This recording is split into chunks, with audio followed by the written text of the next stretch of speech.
E os Estados Unidos fez parte de uma negociação importantíssima nesta quinta, que resultou num acordo de cessar-fogo permanente entre Israel e Hamas, mas a gente volta nesse assunto daqui a pouquinho. O país também está em negociação com o Brasil para o fim do tarifaço e a retirada das sanções às autoridades brasileiras. O ministro das Relações Exteriores, Mauro Vieira, que é um dos responsáveis por esse diálogo, conversou por telefone com o secretário de Estado dos Estados Unidos, Marco Rubio, também nessa quinta-feira. Durante essa conversa, ficou definido que as equipes de ambos os países terão uma reunião presencial em Washington, em data que ainda não foi definida, de acordo com o Ministério das Relações Exteriores. A gente conversa agora com Fernando Hessel, o observador da Casa Branca, para saber sobre as atualizações e repercussões disso aqui nos Estados Unidos. Bom dia, Hessel.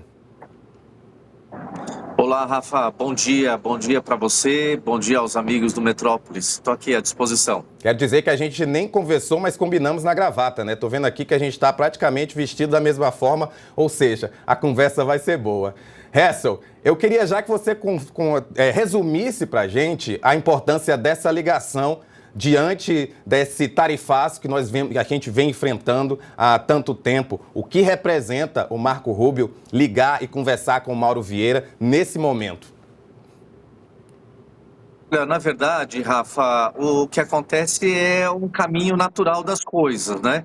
A partir do momento em que o presidente Donald Trump conversa com o presidente brasileiro Luiz Inácio Lula da Silva, as coisas começam a desdobrar e esse é um desdobramento normal e há de se encarar com bastante normalidade. É certo que isso não agrada, né, um setor da política brasileira, mas de certa forma, se você olhar para o Brasil como um todo, ela tem uma importância muito grande. E é importante também lembrar que quem ligou para o Brasil, quem ligou para o nosso chanceler brasileiro foi Marco Rubio, secretário de Estado americano, que hoje, na verdade, acaba tendo um pouquinho mais de importância até mesmo do que o vice-presidente americano.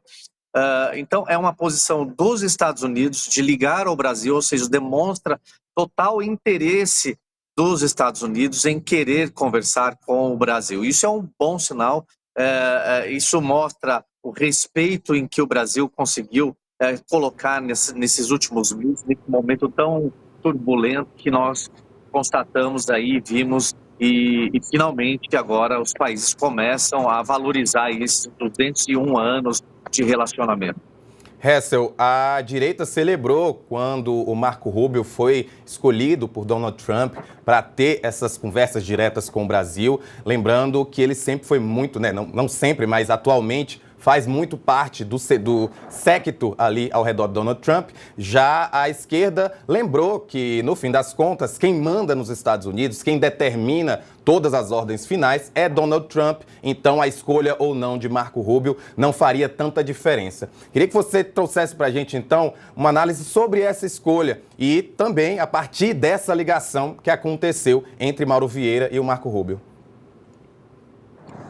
Olha, o que acontece é que é importante lembrar que o Marco Rubio ele é filho de imigrantes cubanos. Então, ele tem um histórico focado à imigração. Ou seja, se você pegar todos os Estados Unidos, né, a história dos Estados Unidos, você é igual ao Brasil, só vão sobrar os nativos, né? Ou seja, a comunidade indígena, né, como popularmente falando. Então, Marco Rubio não foge muito a essa regra. Ele é filho de imigrantes, viveu na Flórida e se alinhou à direita americana.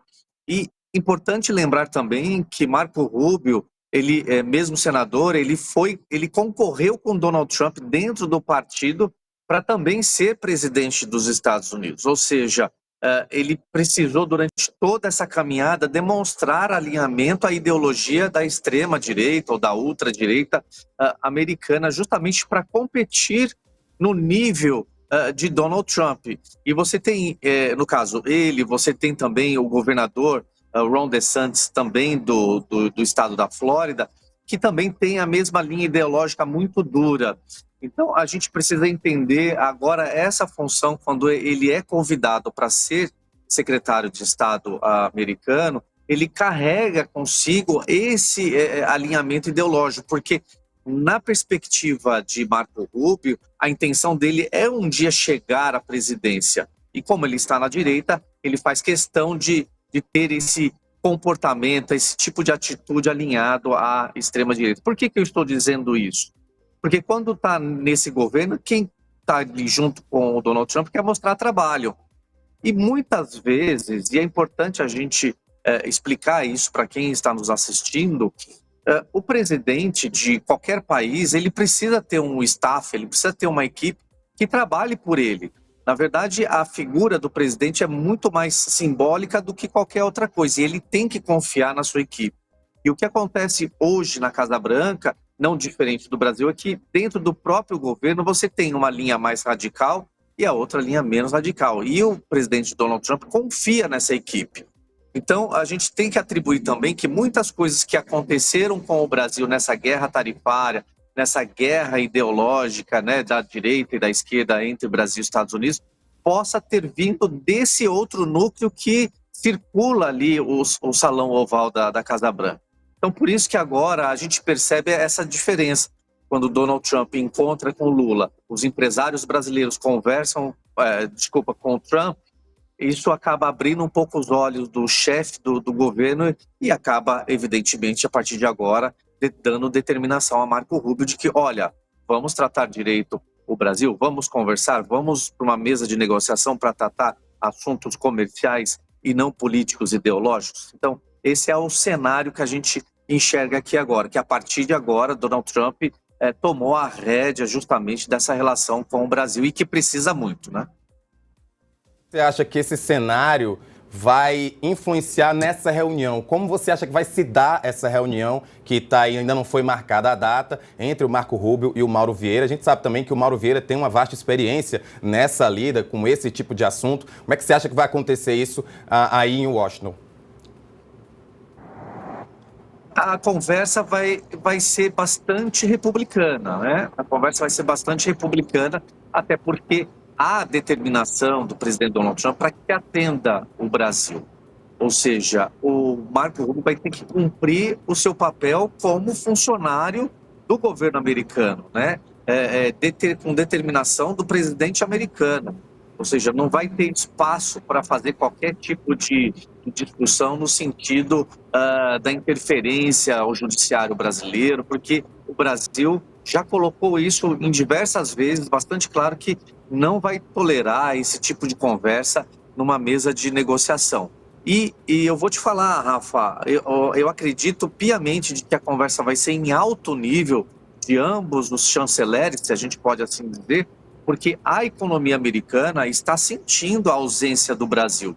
Querendo ou não, a gente teve aí um contingenciamento, uma redução de 20% das exportações de produtos brasileiros aos Estados Unidos, e de certa forma isso impacta os Estados Unidos também. Isso não impacta só o Brasil com o fechamento de indústrias e outras coisas mais, mas os Estados Unidos, a partir do momento que você tira 20% de produtos brasileiros entrando nos Estados Unidos, o que acontece? Os Estados Unidos tem que ir atrás desses outros 20% para poder cobrir, porque os Estados Unidos não têm capacidade de produção hoje. A gente tem um problema de industrialização nos Estados Unidos que não se resolve do dia para a noite. Ou seja, a partir do momento que os Estados Unidos têm que buscar esses outros 20% fora do mercado, fica muito mais complicado, porque ele vai encontrar um produto muito mais caro, a conta não fecha no final das contas. E o próprio presidente Donald Trump já fez essa reclamação nessa ligação com o presidente Lula, reclamando que o valor do café